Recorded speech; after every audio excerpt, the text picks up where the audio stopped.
Hello बच्चों। हम last video तक एक्सरसाइज 6A के क्वेश्चन 1 से लेके 8 तक हमने कर लिए थे। चैप्टर का नाम था सीक्वेंस एंड सीरीज़। तो बच्चों आज हम अपने एक्सरसाइज 6A के आगे के क्वेश्चंस को एक बार डिस्कस करेंगे साथ साथ। तो बच्चों फटाफट से आप बुक निकाल लेना और क्वेश्चन नंबर 8 तक हम कर चुके थे, तो हम फटाफट क्वेश्चन नंबर 9 से आज स्टार्ट करेंगे। तो क्वेश्चन नंबर 9 में लिखा है the number of the terms of the series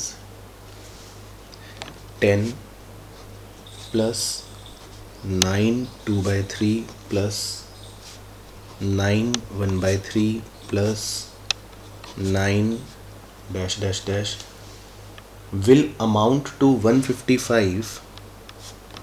will amount to का मतलब होता है बच्चों कि ये सब जुड़कर 155 बनेगा। will amount to 155 is dash। ठीक है, तो क्वेश्चन बेसिकली हमसे ये पूछ रहा है कि ये जो नंबर्स उसने दे रखे हैं, जो सीरीज़ दे रखी हैं, जो जुड़ के 155 बनेंगी, तो इस सीरीज़ में उसने पूछा है शुरू में बताओ कि इसमें कितने टर्म्स हैं। फाइंड, उसने शुरू में लिखा है the number of terms of the series is last में डैश। मतलब वो ये पूछ रहा है कि इस सीरीज़ में बताओ कितनी टर्म्स हैं, 1 2 3 4 कितनी टर्म्स हैं, उन सब का टोटल 155 है। ये क्वेश्चन हमसे पूछ रहा है। चलो तो बच्चों पहले ऐसा करते हैं, एक बार 9 2 by 3 जो है इसको सॉल्व करके देखते हैं बच्चों। इसको 9 2 by 3 को जैसे मैं 2 by 3 अगर मैं निकालूँ 2 divided by 3 तो ये है 0.66666। तो 9 2 by 3 को मैं 9.66666 ये भी लिख सकता हूँ। उसके बाद है जैसे 9 1 by 3। 9 1 by 3 को अगर मैं देखूँ 1 by 3 है 0.33333। तो 9 1 by 3 को मैं लिख सकता हूँ 9.33333 plus 9 plus dash dash dash. ये सीरीज़ दे रखी है उसने। तो हम अगर आप ध्यान से देखो, पहली टर्म तो 10 है, और अगर आप डिफरेंस देखोगे किसी भी दो टर्म का, इन दोनों का या इन दोनों का, तो टर्म्स के बीच में डिफरेंस जो है वो है 0.33333 या 1/3 भी कह सकते हो। एक तरह से 1/3 कह दोगे तो भी सही है, ठीक है ना। तो डिफरेंस हो गया 1/3 और पहली टर्म हो गई a। और इस पूरी सीरीज़ का हमें सम 155 दे रखा है। तो ये तीन चीज़ें हमने पकड़ ली कि ये हमको गिवन है, ठीक है ना। अब सम का फॉर्मूला लिख लेते हैं। पहले सम का फॉर्मूला होता है n/2 और उसके बाद ब्रैकेट में 2a + n-1 इंटू d, ठीक है ना। ये होता है सम का फॉर्मूला। चलो तो अब इसमें पुट करके देखते हैं। ये है 155, n तो हमें पता नहीं है, 2 इंटू a है हमारा 10 प्लस n हमें पता नहीं है, और d है हमारा 1/3।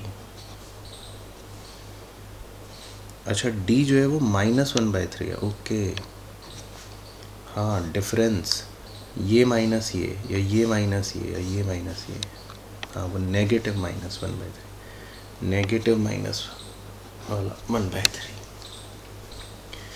ठीक है, तो इसको सॉल्व कर लेते हैं। ये हो गया 310 is equal to n into 20 plus ये हुआ 1/3 माइनस n/3। ब्रैकेट मैंने ओपन ही कर दिया। तो 310 is equal to n into 60 plus 1 minus n divided by 3। 3 भी उधर ले जाओ तो 930 is equal to 60n minus n square plus n।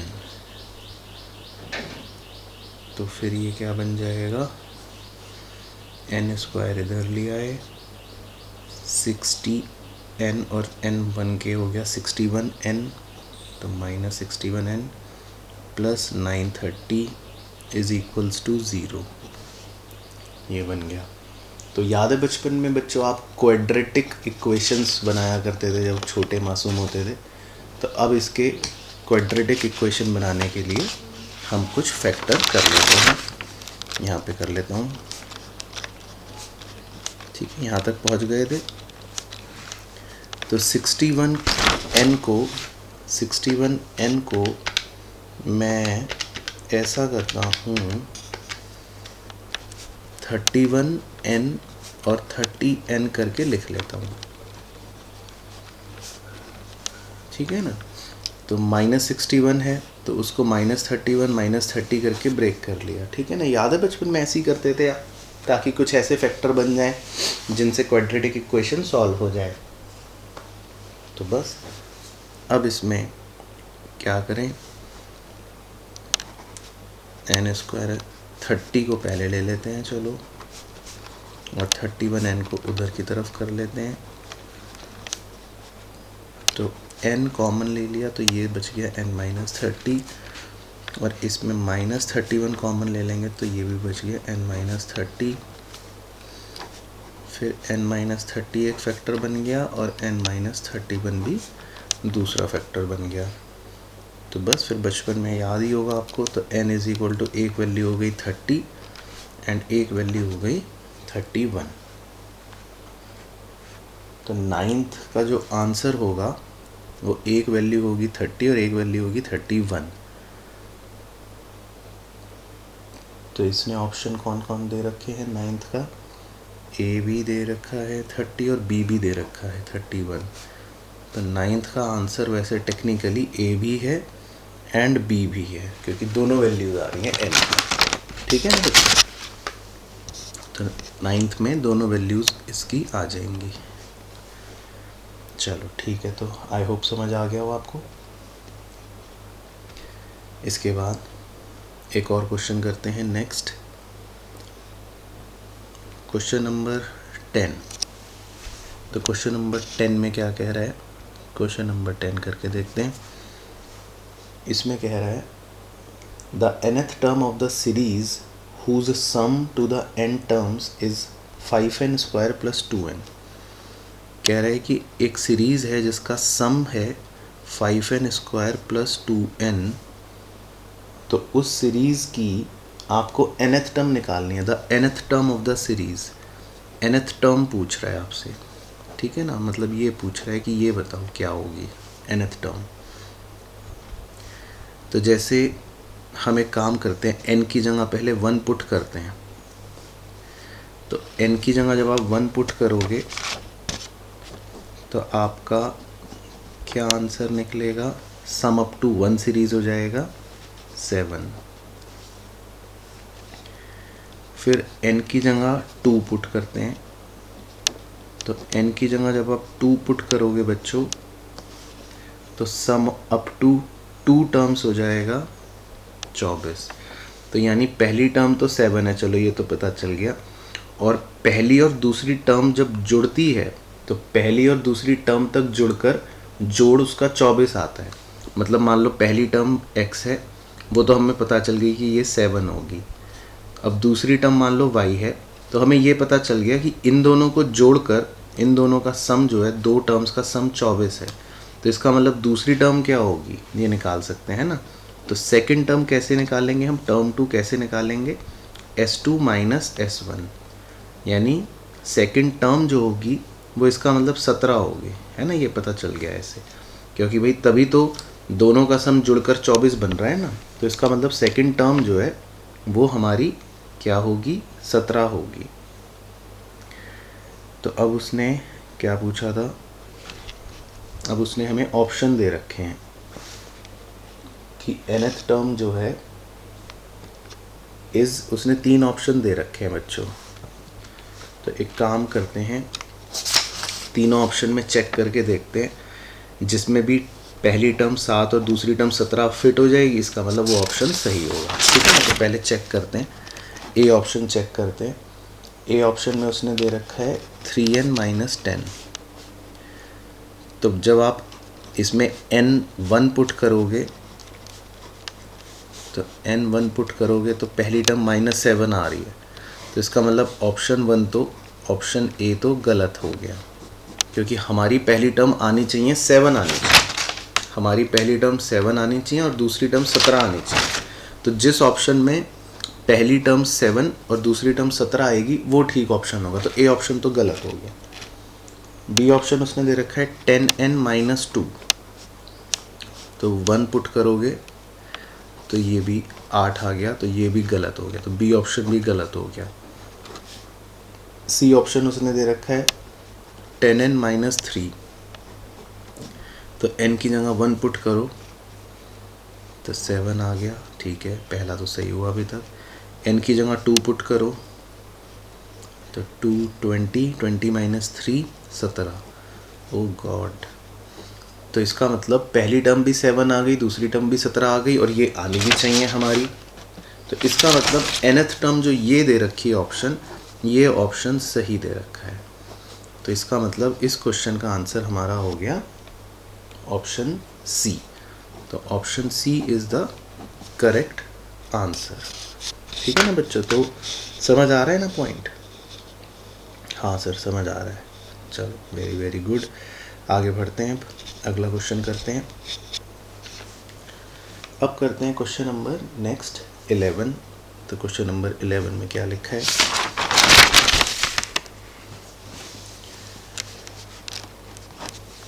The 20th term of the progression 1 4 7 10 is. तो एक प्रोग्रेशन दे रखी है 1 4 7 10, तो कह रहा है इस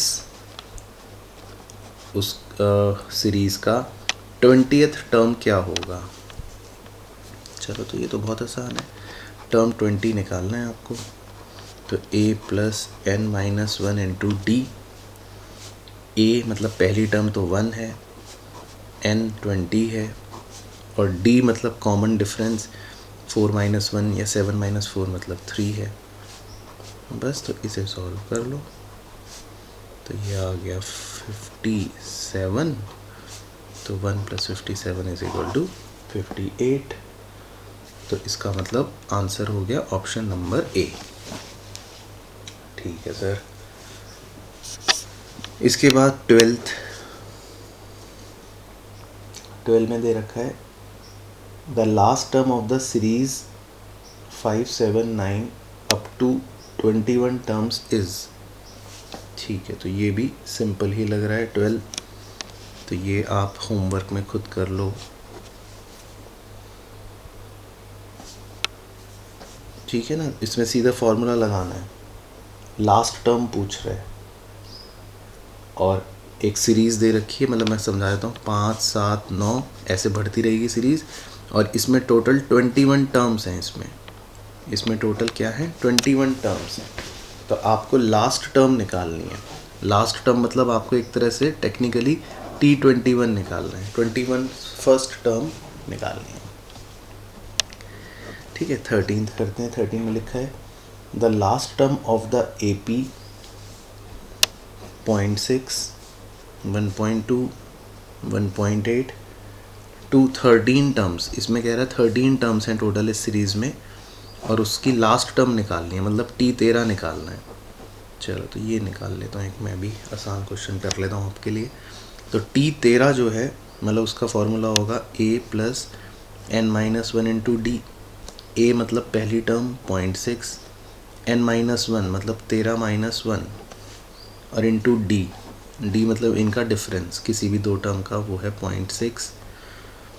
तो ये गणित सॉल्व कर लो, 0.6 प्लस 12 इंटू 0.6 7.2, तो ये आ गया 7.8। तो कोई ऑप्शन दे रखा है 7.8? हाँ, ऑप्शन नंबर बी। ठीक है बच्चों, तो ये भी हो गया। तो इसका मतलब हमारा 13th टर्म होगा 7.8। चलो आगे बढ़ते हैं।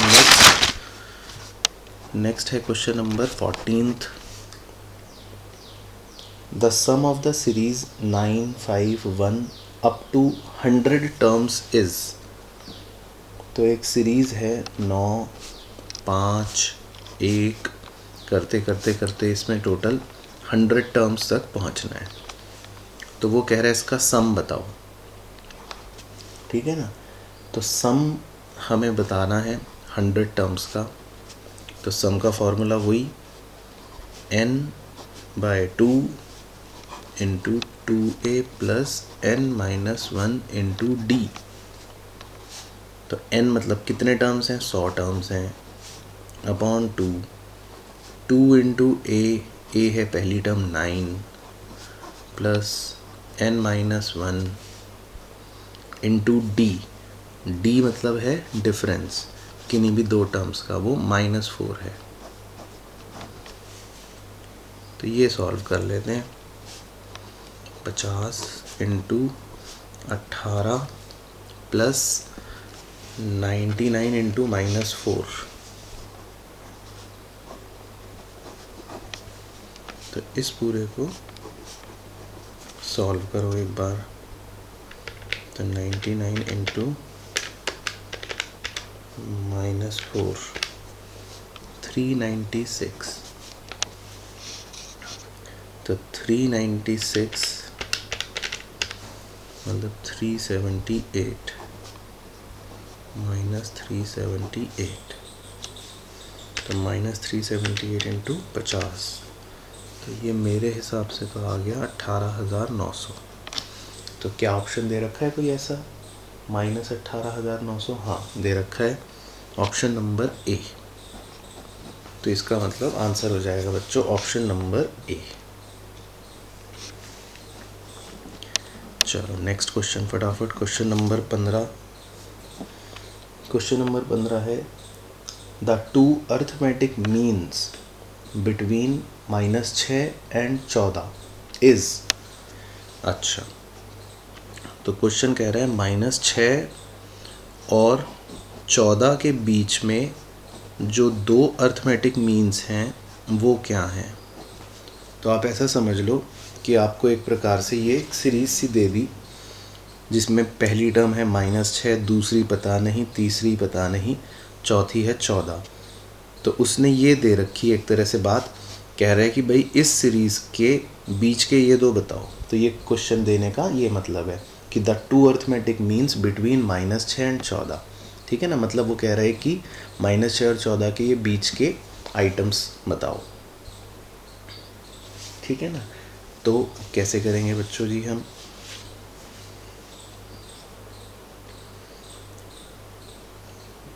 देखो ए तो हमको पता ही चल गया कि -6 है, ठीक है ना। और 1 2 3 4 चौथी टर्म 14 है, ये भी हमको पता है। अब चौथी टर्म का T4 का फॉर्मूला क्या होता है, T4 का formula a plus n-1 into D, यही होगा। तो यानी T4 14 is equal to -6 plus 3d, यही होगा। -6 उधर चला गया तो बन गया 20 इज इक्वल टू 3d। तो इसका मतलब d बन गया 20/3। इसका मतलब d कितना बन जाएगा, 20/3। तो हमारे पास a भी आ गया और d भी आ गया। तो अब एक तो हमें टर्म 2 निकालनी है और एक टर्म 3 निकालनी है। तो बस आ जाओ।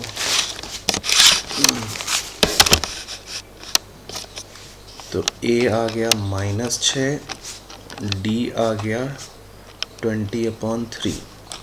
तो टर्म 2 तो हो जाएगी a प्लस डी, तो -6 प्लस 20/3।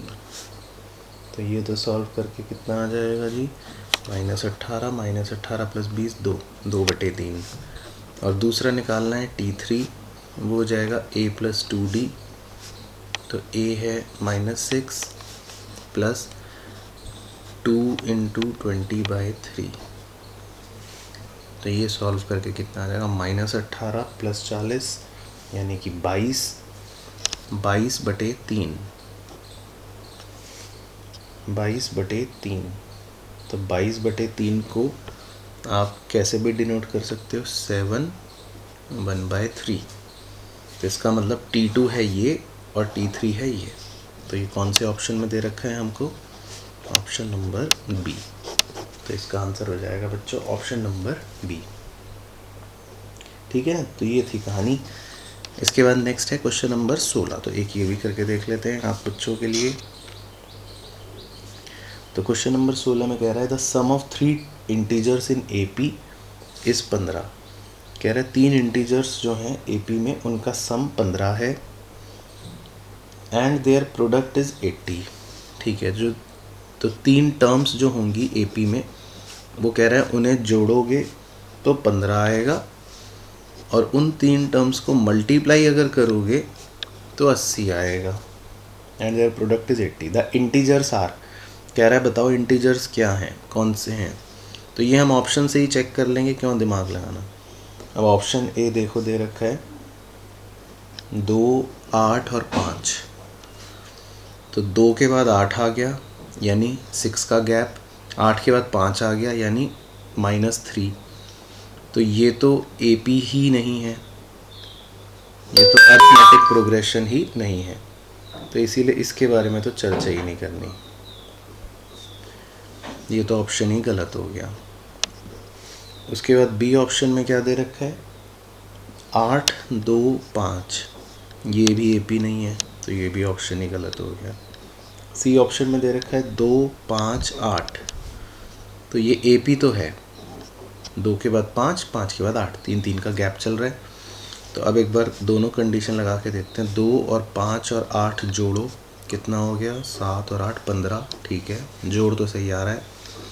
अब इनका गुना करो, 2 × 5 10, 10 × 8 80, गुना भी ठीक आ रहा है।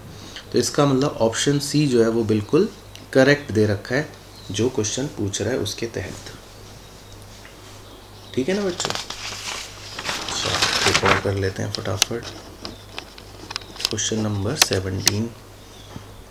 The sum of n terms of an AP is 3n² + 5n।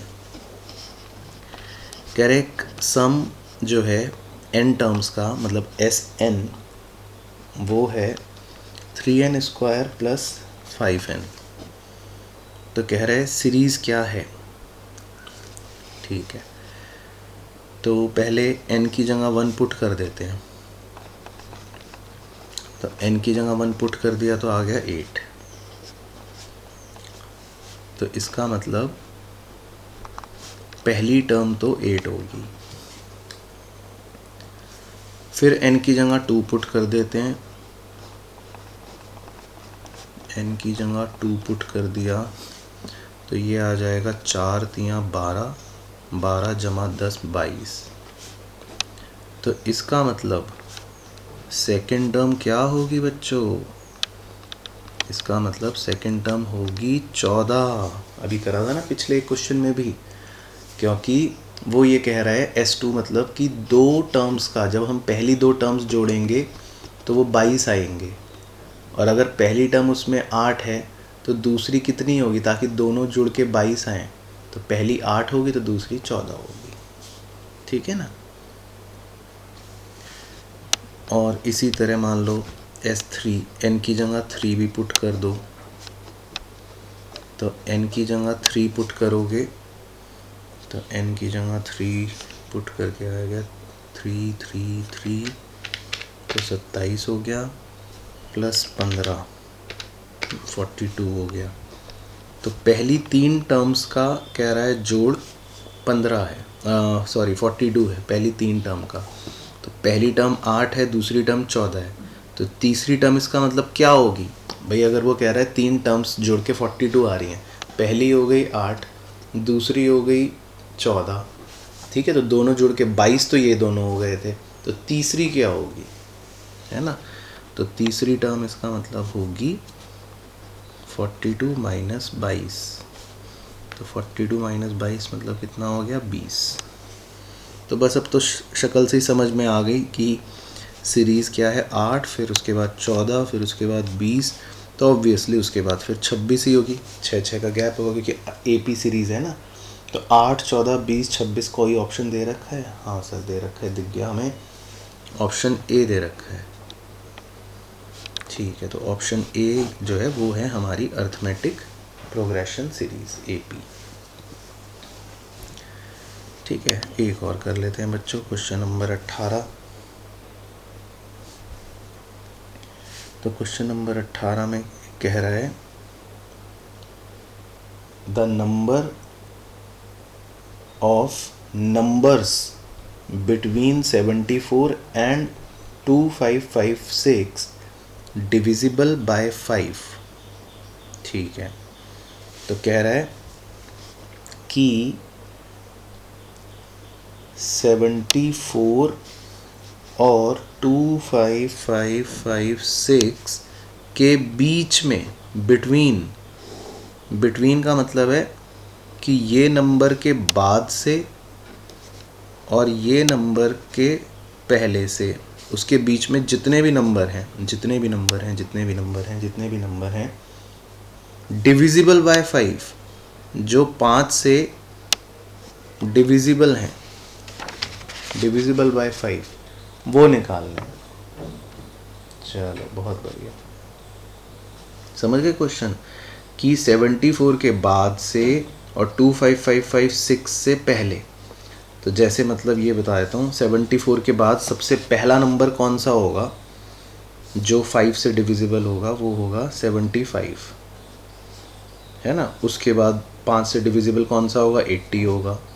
उसके बाद 85 होगा, उसके बाद 90 होगा, 95 होगा। ऐसे करते करते करते करते करते करते 25556 से जस्ट पहले कौन सा होगा 5 से डिविजिबल, 25555। तो वो एक तरह से पूछना चाह रहा है, बताओ इस सीरीज में कितने टर्म्स होंगे, है ना। एक तरह से यही तो पूछना चाह रहा है ना वो, कि वो ये पूछ रहा है बताओ ये टोटल कितने नंबर होंगे।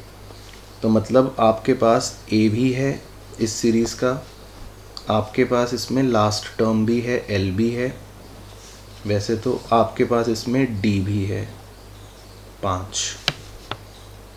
ठीक है ना। तो वो ये पूछ रहा है कि बताओ इसमें कितने टर्म्स होंगे।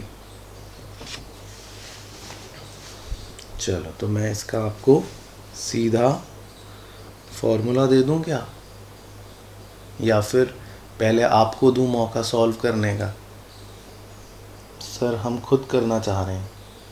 चलो ठीक है, तो ऐसा करता हूँ कि इस क्वेश्चन के साथ आपको होमवर्क के क्वेश्चन देता हूँ, कोशिश करना। अगली वीडियो में मैं हालांकि चर्चा कर लूँगा आपके साथ।